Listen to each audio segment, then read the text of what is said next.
a millionaire, a homeless woman, and a wedding that seemed to have nothing to do with either of them. But at that celebration, beneath the sparkling lights and cheerful toasts, something no one expected happened. And the man who seemed to have everything, he was the most shocked of all. Before we dive into this twist-filled story, we want to know a little about you. Where in the world are you listening to love stories from? And when do you usually like to hear love stories? Morning, night, or somewhere in between? Don't hesitate to leave a comment. Every story and every feeling you share makes love stories that much richer. Now let's begin this unexpected journey. John Smith hated weddings. He hated the hollow toasts, the loud laughter soaked in wine, and especially the forced smiles hiding layers of regret.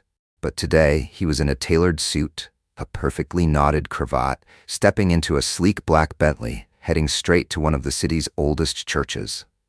Emma Parker's wedding.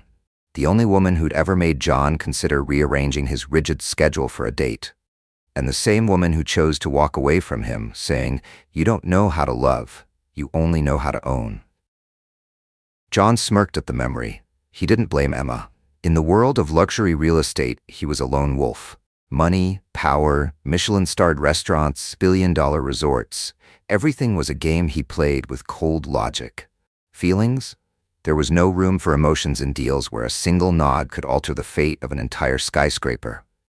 When the wedding invitation arrived, John tossed it in a drawer like every other uninvited piece of paper that crossed his desk.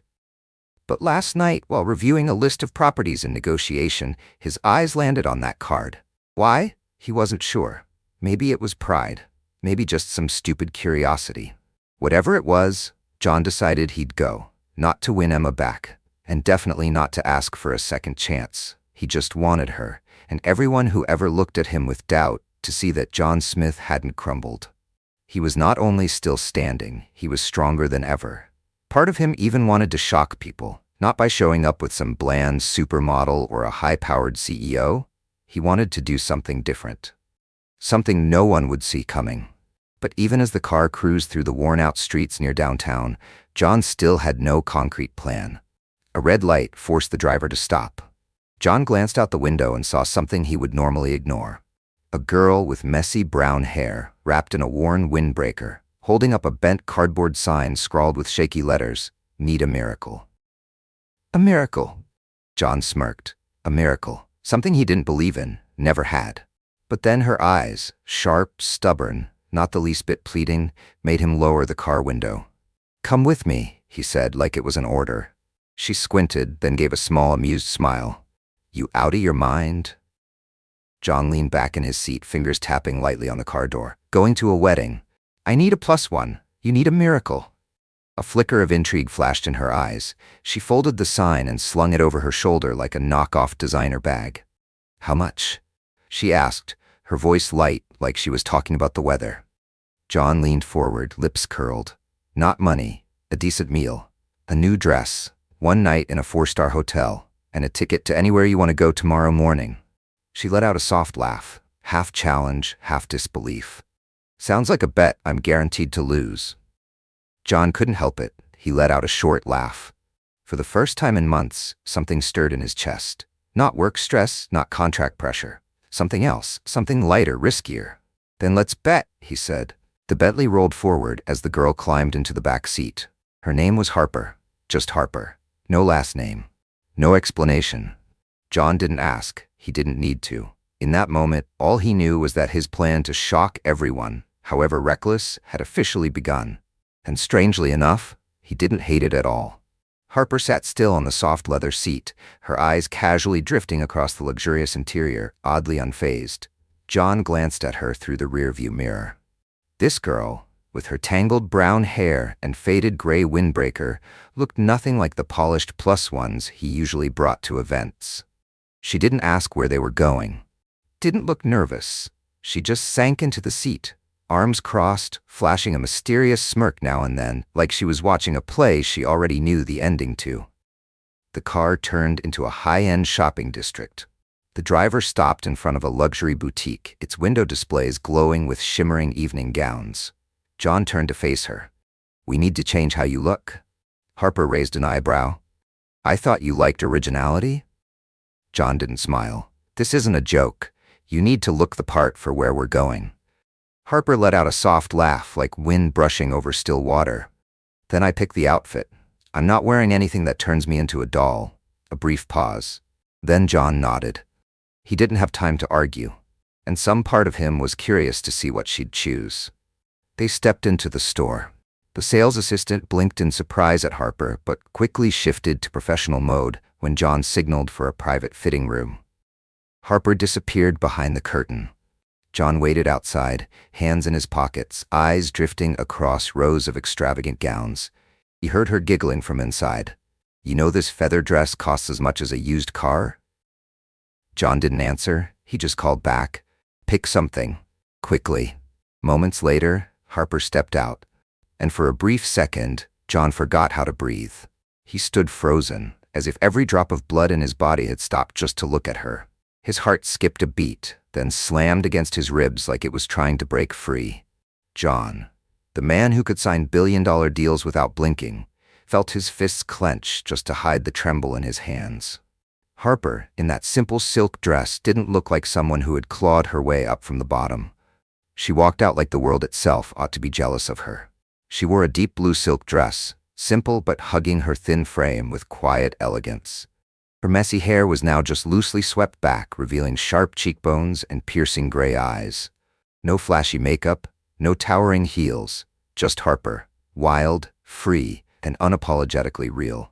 No masks. John swallowed hard, then gave a small nod. It'll do. Harper tilted her head, eyes narrowing slightly as if measuring every flicker of his reaction. Just it'll do? John turned away, hiding the smile threatening to break through. For tonight's purpose, yes. Harper laughed out loud, her voice echoing through the glittering space. After they paid, a swift transaction John didn't bother to negotiate, they got back in the car and continued on.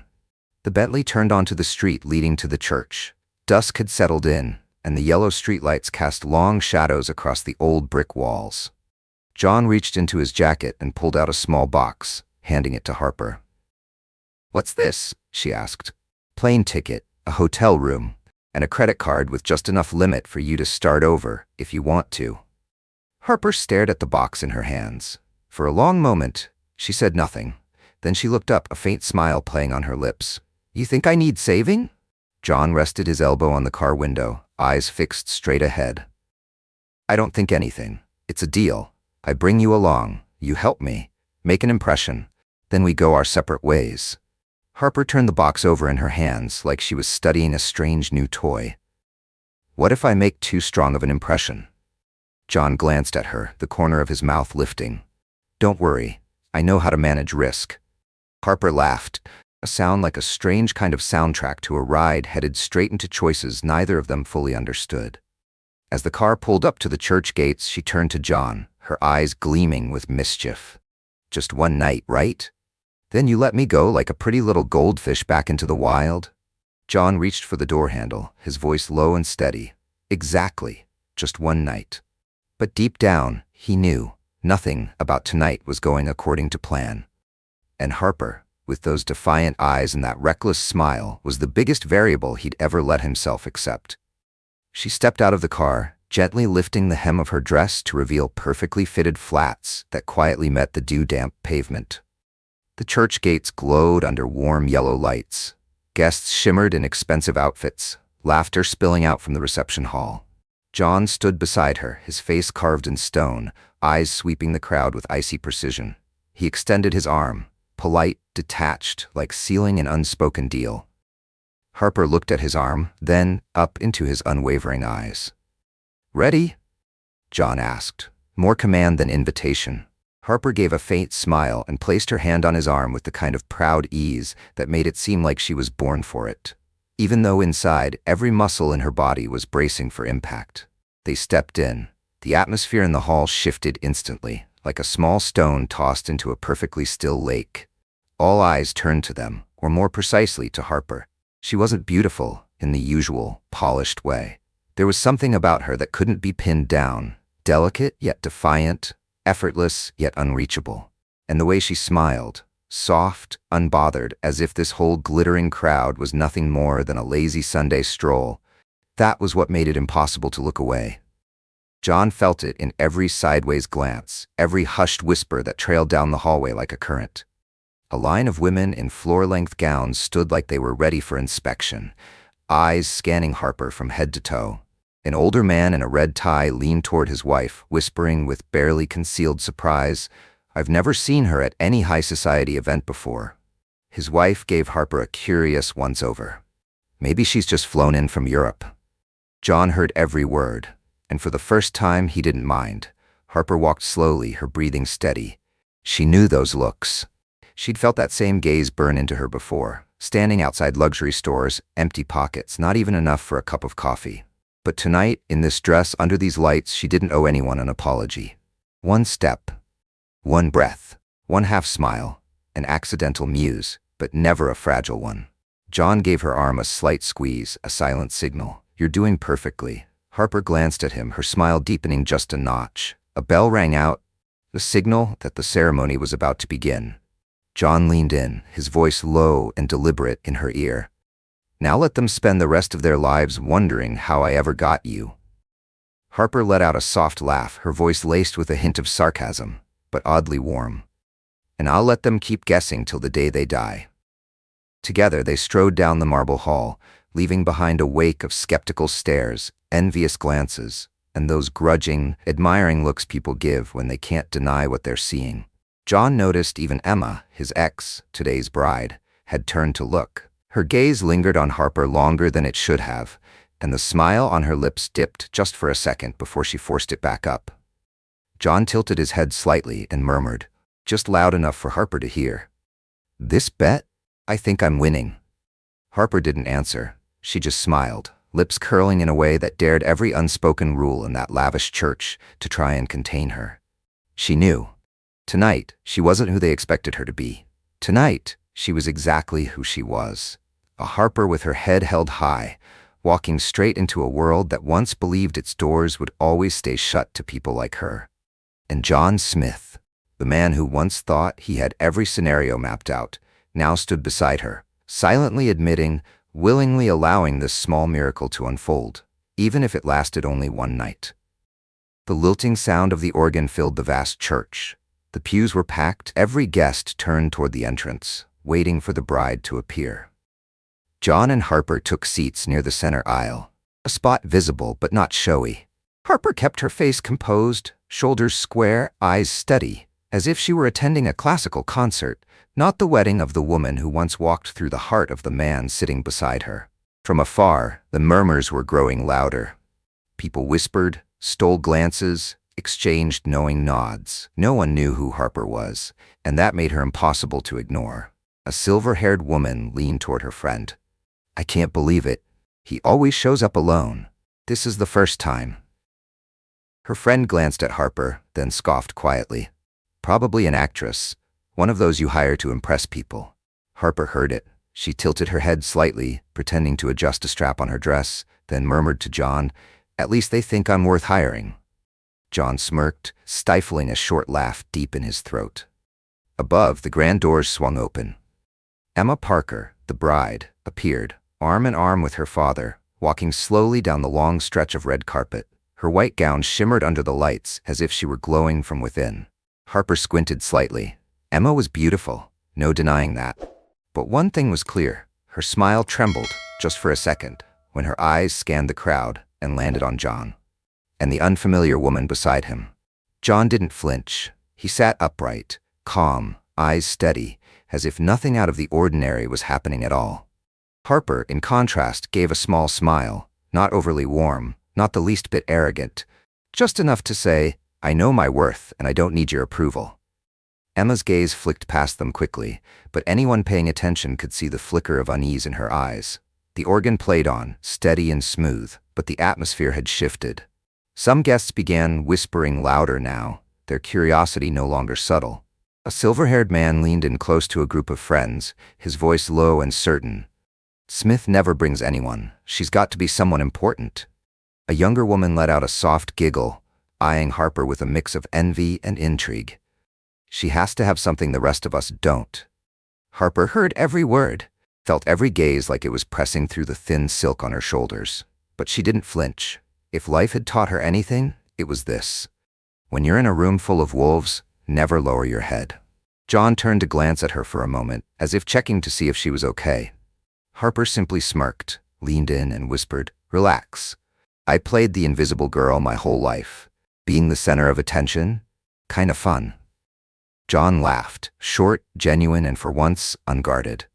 The priest stepped forward, beginning the ceremony with a formal welcome. Harper listened, but her mind wasn't on the ceremony.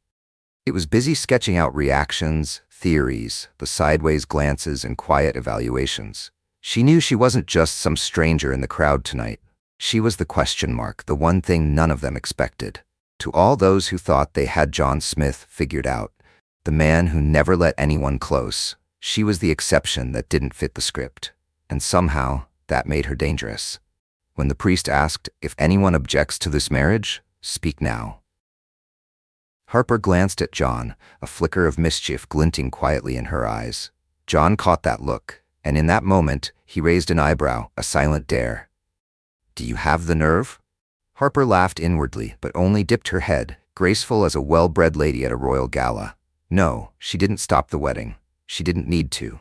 Her presence alone, the mystery, the contrast, the calm defiance, was enough to shake everything that had seemed so certain tonight. Outside, the city lights sparkled through the stained glass windows. Inside, John and Harper sat side by side, two misfits in a world full of labels. But tonight they weren't playing by any of its rules. And for tonight, that was more than enough. The wedding ended in a wave of applause.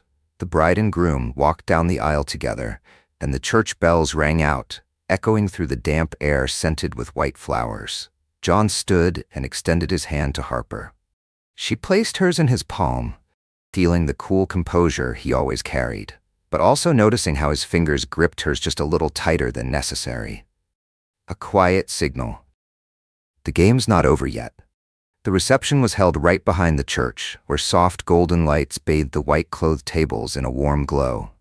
John and Harper had barely stepped into the gathering when Emma, now in a sleek evening gown and wearing a smile so bright it bordered on artificial, made a direct line for them. The bride didn't come alone. Beside her stood her new husband, Matt, tall, charming, but with the uneasy look of someone caught in a spotlight. "John," Emma said, drawing out the last syllable in a syrupy tone, "didn't expect to see you here, and—" Her eyes slid over Harper, slow and deliberate, lips curling into a smile loaded with subtext. "Who did you bring?" Harper didn't wait for John to answer. She tilted her head slightly. Her smile vague and unreadable. "Just a girl he happened to pick up along the way. Lucky for me, I didn't wander into the wrong wedding." The response made Emma pause for a split second, barely noticeable, but there. Then she recovered, her smile tightening. "Oh," Emma laughed softly, the kind of laugh that cuts without drawing blood. "You always did have a charitable heart." John raised one eyebrow, his voice sharp and cool as steel. "It's not charity, it's knowing how to choose the right person." Harper glanced at him, almost laughing. He knew exactly when to land a blow, and this one landed perfectly. Emma, nudged back a step in this silent duel, quickly shifted tactics. Her gaze swept over Harper again, part mocking, part dismissive. "So, you're Harper, right? What do you do?" On the surface, the question seemed harmless, but it was a precise little jab, designed to corner, to force a reveal in front of a crowd that was quietly, eagerly listening. Harper didn't blink. She smiled, soft, composed, like this was her favorite game in the world. "My work?" she echoed lightly, then lifted her chin, letting the light catch in her silver-gray eyes like tempered steel. "Lately, I specialize in finding the things money can't buy." She glanced at John, and he seems to be one of the few. John turned to look at her, his expression darkening, not with anger, but with surprise. In the middle of this glittering, shallow reception, her words rang out like a silent slap to every value the room clung to. Emma froze for a beat, then let out a laugh, loud and brittle, sharp enough to draw a few sideways glances from nearby guests. "Well," she said, forcing the corners of her mouth upward, "good luck with your little short-term project." John leaned in toward Harper, cutting through the tension with a dry, weighty line. "New player, new rules, Emma." Harper rested her hand on his, pretending to whisper something intimate, but her voice carried just enough for Emma to hear every word. "You forgot to tell her one thing. I don't play for fun. I play to win." Emma's lips pressed into a tight line. Matt, her newly minted husband, who'd been silent this whole time, gave an awkward little cough and gently tugged at Emma's arm, trying to ease the pressure. Emma forced a light-hearted laugh and turned to greet another guest, glass raised high. But everyone around could see it. Her steps were just a little heavier now. Harper exhaled softly and turned to John. "That was fun," she whispered, a mischievous glint in her voice. "Didn't think I'd enjoy crashing the party more than actually attending it." John smirked, and for the first time that night a flicker of playful light danced in his eyes. "Welcome to my world," he said simply, raising his champagne glass. He clinked it gently against hers. The soft chime rang out, like a quiet exclamation point to a battle they'd just won, without a single blow, without a single shout, only sharp minds and sharper words. They both lifted their glasses and drank, heads held high, as the room around them kept watching, curious, jealous, and secretly a little in awe. Tonight, Harper wasn't just someone's plus one. She had officially stepped onto the chessboard. And for the first time in a long time, John Smith wasn't the only one holding the pieces. The music carried on. Guests clustered into small groups, glasses of champagne in hand, chatting over candlelight and soft laughter. Harper stood beside John, quietly taking it all in. The warm glow from the lights reflected off the thin silver bracelet on her wrist, casting faint flickers, like a fragile kind of magic. She had been ready to disappear after tonight, like a strange breeze passing through a story she was never meant to belong to. But just as she turned to suggest they leave, a warm, familiar voice sounded behind them. "No way. Harper Sullivan?" Harper froze. John turned sharply, eyes narrowing with sudden alertness. A man stood behind them, tall, weathered, with salt and pepper hair and a quietly commanding presence. A glass of wine shimmered in his hand. On his face, unfiltered surprise, sincere and unmasked. Harper's lips pressed into a line. The smile she'd worn all night vanished like it had never been there. "Sorry, you've got the wrong person," she said, voice light, but her hand clenched into a small, tight fist at her side. The man gave a soft chuckle and shook his head. "No chance. I was at your collection launch in New York 3 years ago. You were the one they called the spark of American fashion, remember?" A ripple, audible and instant, spread through the guests around them like glass cracking under pressure. John stood stunned, staring at Harper like she'd just started speaking in another language. Harper Sullivan. The name wasn't unfamiliar, at least not to anyone who read business columns or kept even half an eye on major fashion circles. A phenomenon. Once hailed as the most promising young designer of the decade. Harper took a slow breath, her expression cooling like glass meeting ice. "Old story," she murmured, almost like she was reminding herself more than replying. But John couldn't let it go. He leaned in, voice low, just for her. "What happened?" Harper gave a faint smile, the kind that never touched her eyes. "Everything has a price, John. Trust the wrong person, lose it all, and then you learn how to survive from zero." The older man politely excused himself after a few words, leaving behind a silence that settled heavy between Harper and John. Harper turned and walked away, slowly, toward the quieter edge of the courtyard, where strings of small lights swayed gently in the night breeze. John followed. He didn't ask anything more, not because he wasn't burning with questions, but because he could see it. Harper was holding tight to the last thread of her pride. And then, after a long pause, it was Harper who broke the silence, her voice low, rough from the effort of keeping it all in. A moment later, Harper finally spoke, her voice hoarse, barely holding back the weight behind each word. "I trusted the wrong partner. Someone I called my best friend embezzled all my capital. I got countersued, lost everything, and no one wants to believe in a designer once accused of fraud." She laughed, sharp, brittle, like glass shattering on stone. "And just like that, I disappeared. No career, no home, no one who gave a damn." John stayed silent. He listened, every word sinking deep, carving itself into him. Harper turned to face him, her eyes steady, clear. "So now you know. I'm not some lost miracle waiting to be saved. I'm what's left of something that used to shine. A beautiful failure." John looked at her for a long moment, then slowly, firmly shook his head. "No," he said. "You're proof that you can fall and still get back up, even when the whole world walks away." Harper let out a laugh, softer this time, more real, tinged with sadness. "You're being kind to me out of guilt?" John stepped closer, standing directly in front of her, eyes locked on hers. Those gray eyes trembling from too many years of holding walls up.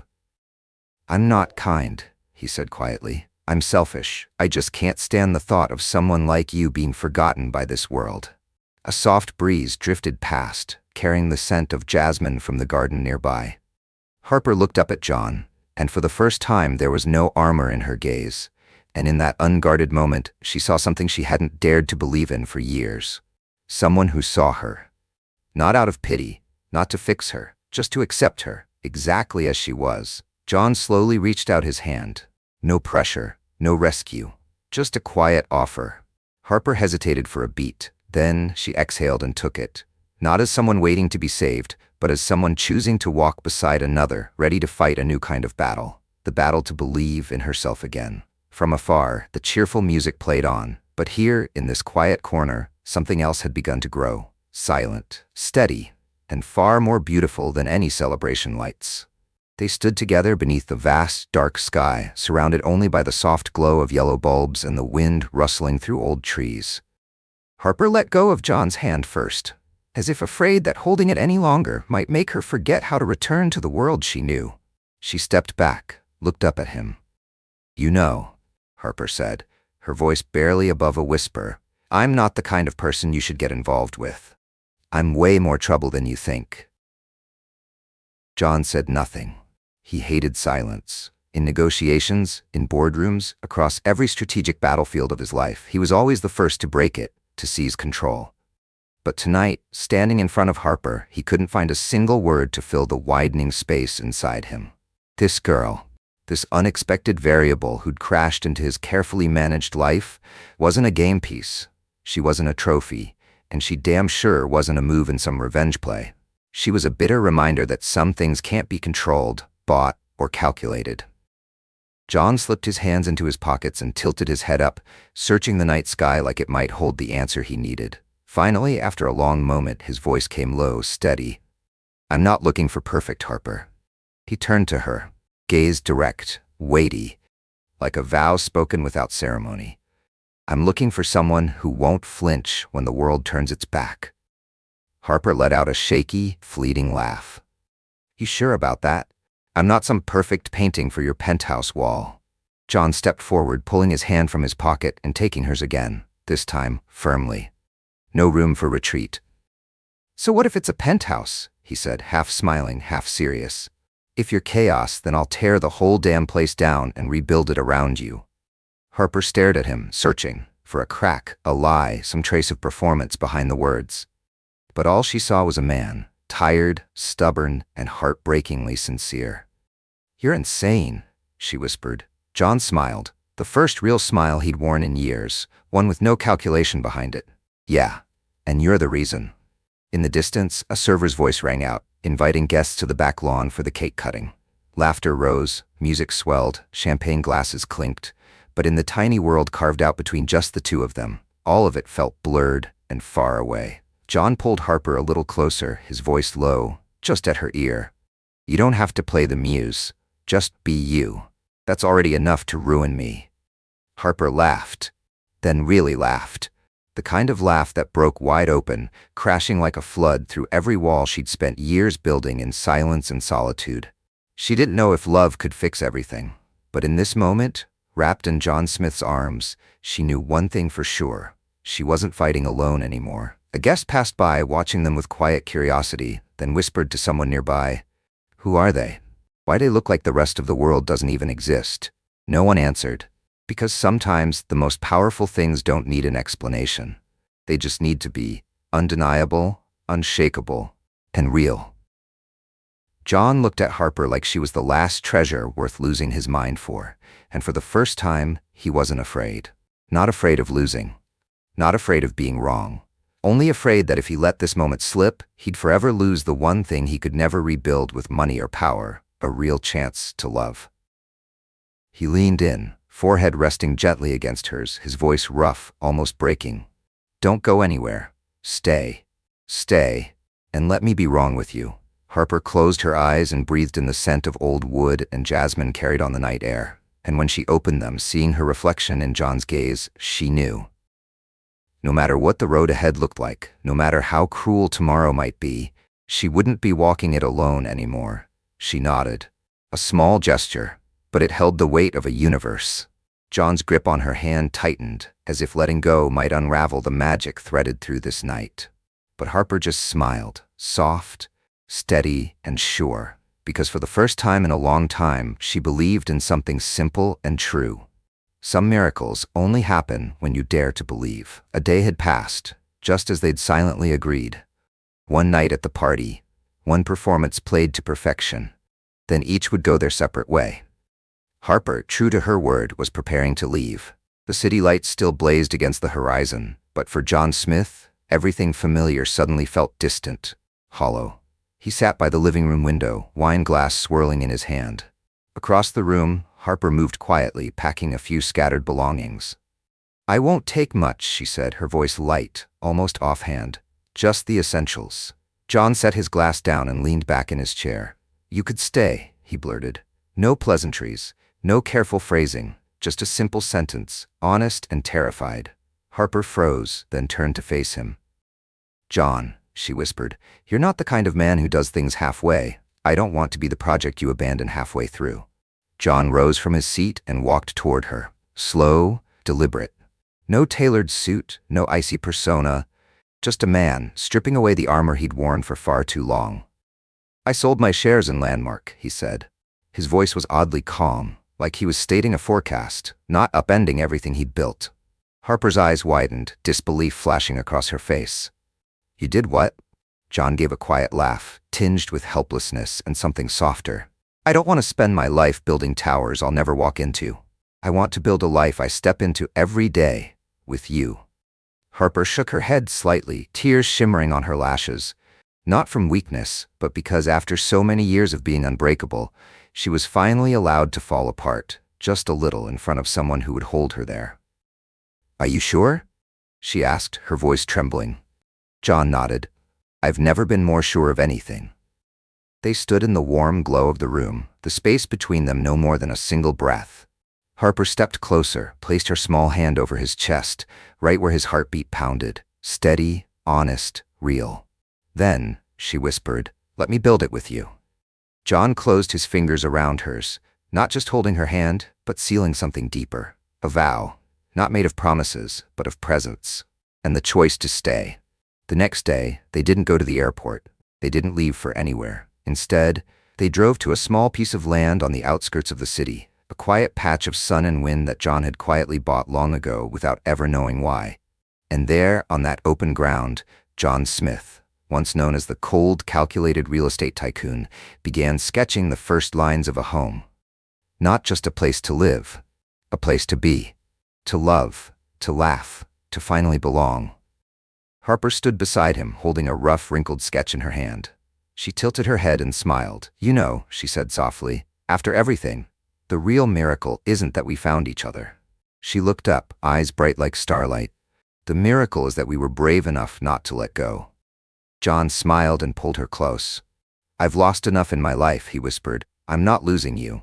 And in a place with no bright lights, no glamorous names, just two people who'd once been lost, they began again. This time, neither of them walking alone. On a bright morning, laughter echoed through the kitchen as they bickered over who got to make the coffee.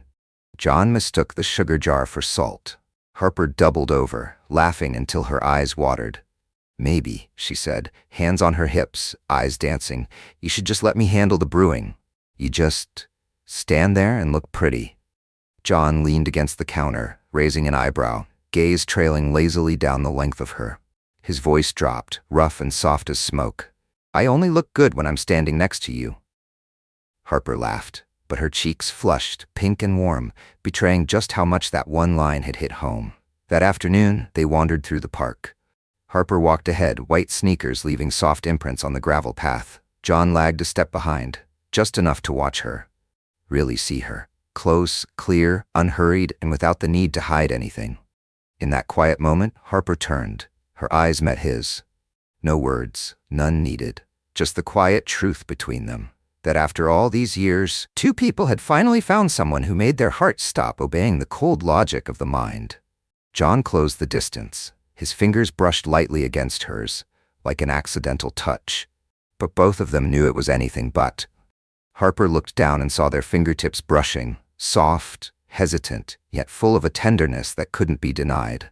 John leaned in, his voice low and warm against her ear. If one wrong step led me to you, then I'd choose to be lost forever. Harper smiled, not pulling away, not guarding herself anymore. She let him take her hand, fingers intertwining with his, steady and sure. Beneath a canopy of sunlight-dappled leaves, as the world hurried on around them, they walked side by side, two lives once shattered, now quietly piecing together, in a rhythm that didn't need explaining. For the first time in his life, John Smith, the cold-hearted millionaire who bet on everything but emotion, finally gambled it all on a smile, a glance, a heart brave enough to beat for him. Who would have thought? A cold-blooded tycoon and a girl who once wandered the streets could end up writing something this beautiful together. Life really does love a plot twist. Love doesn't always knock with roses in hand. Sometimes it shows up holding a cardboard sign that says, "Need a miracle." The only question is, do you have the guts to open the door? If you believe love doesn't have to be perfect, just right, then what are you waiting for? Hit that subscribe button on Love Stories now, because here, every story proves one thing. Real love always finds the right person, even if it takes the long way around. And don't forget to drop a comment and share how you feel. Who knows?